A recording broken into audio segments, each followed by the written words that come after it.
What's going to be record-setting about this when you do it in earnest on Friday?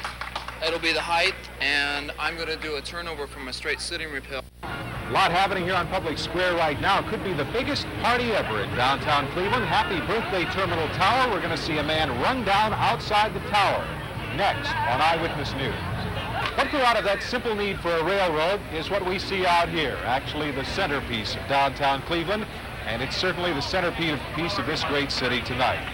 Eric Braun is at ground level with another of our TV5 action cams live. And Eric, tell us what's happening down there. Well, Jeff, down here in Public Square, it's the proverbial sea of humanity. We just have thousands of people here for Bill DeRoyer's descent. But right now, Bill DeRoyer is a man very much alone. He spends this final hour in deep meditation before making that 700-foot descent. He's an Army Ranger, a fascinating guy. We're going to profile his life tonight at 11, but we're going to carry that descent live. We understand now we're about 15 minutes away from his descent down the face of the Terminal Tower. So we'll be standing by here at the Party in the Park for Bill DeRoyer's descent. Eric, on the gold leaf tip at the absolute top of the terminal, you can't get any higher than that.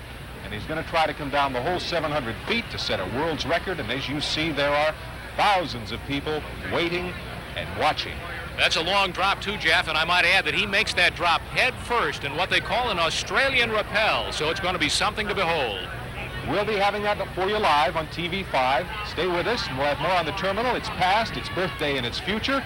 And we'll be coming back here right away when our daring mountain climber begins his climb down from the top. But right now, my partner Ted Henry's back at the studio with some of the other important news of this day. Ted?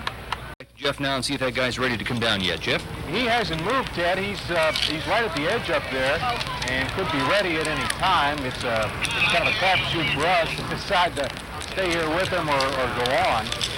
But we're going to roll it this way. We're going to continue with what we have, and if Bill... Oh, here he comes. I see him now getting up on the edge, so we're going to stay with this.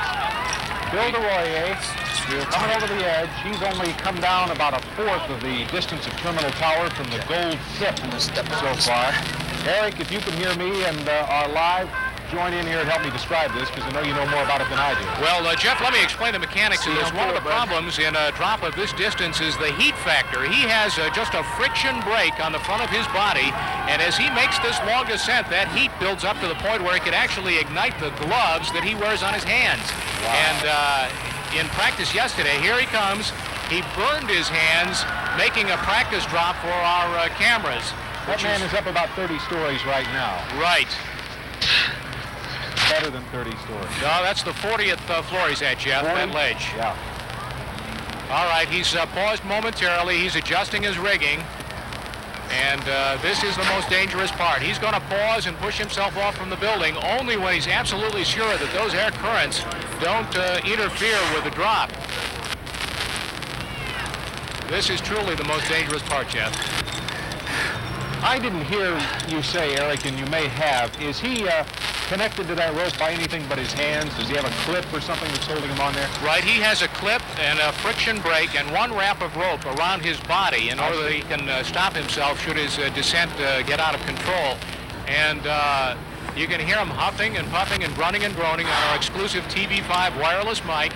Oh, that's Bill. I didn't realize that. That's Bill huffing and puffing up there. Let's listen carefully. We'll hear this descent when he begins to drop. You'll hear the rope sliding through his harness through that friction brake. My. Now let's listen.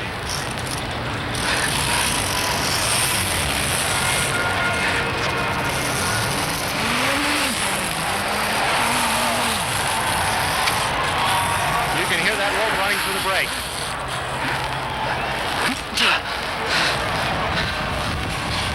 Now here's where he's going upside down. Just momentarily he's going to switch and come down headlong.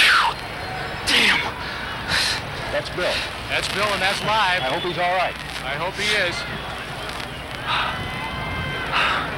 He can't hear us, but you heard him say, oh, damn. He can't hear us. His concentration cannot be broken, so he would not consent to be interviewed during this. But But he said we could eavesdrop as he makes this world record-setting descent. Wow. It looks like he's in control, Eric. He's in control, and he's going to come down head first here as soon as he reorients himself. That rope is barely a half-inch in diameter, Jeff. That's mountaineering rope. It's especially strong, and 2,000 feet of it would only weigh about 100 pounds. But it has a tensile and a brake strength that's very high, so he's got a lot of reliance on that. I hope he's in control. This is the biggest descent of this kind ever tried. And he's huffing and puffing, as you can hear.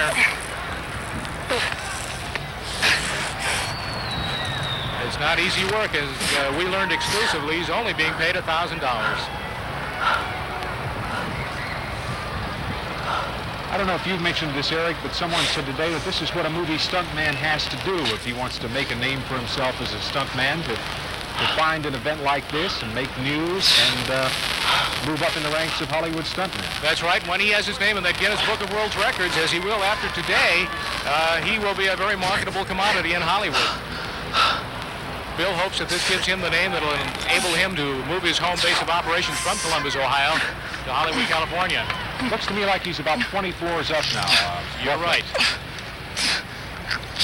He will descend to what is the 4th floor, right at that clock level.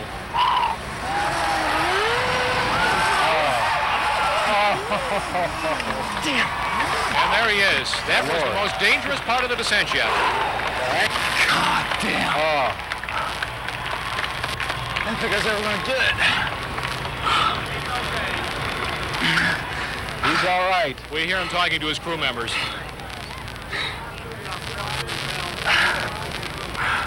Apparently, because of wind currents, we're told here on the ground, Jeff, that he was not able to do the headlong rappel. Let him wait. Wonder if we can hear what he's saying. Fuck.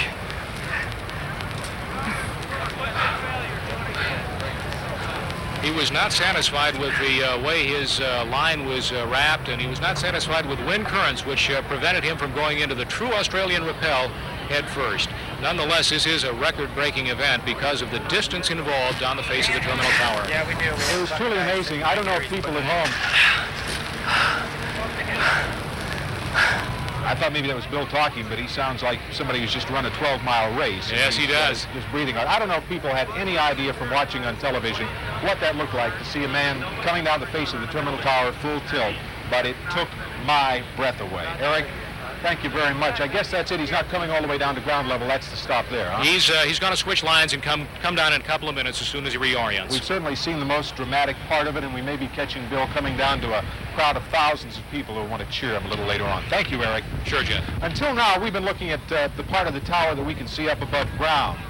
And there is a whole lot more of Terminal Tower down below ground, as most of you know if you ever took trains through there. More than $12 million is about to be spent in the part that we seldom see. Pictures of the plans are still secret, and not many shops have been signed up for this new part of Terminal Tower.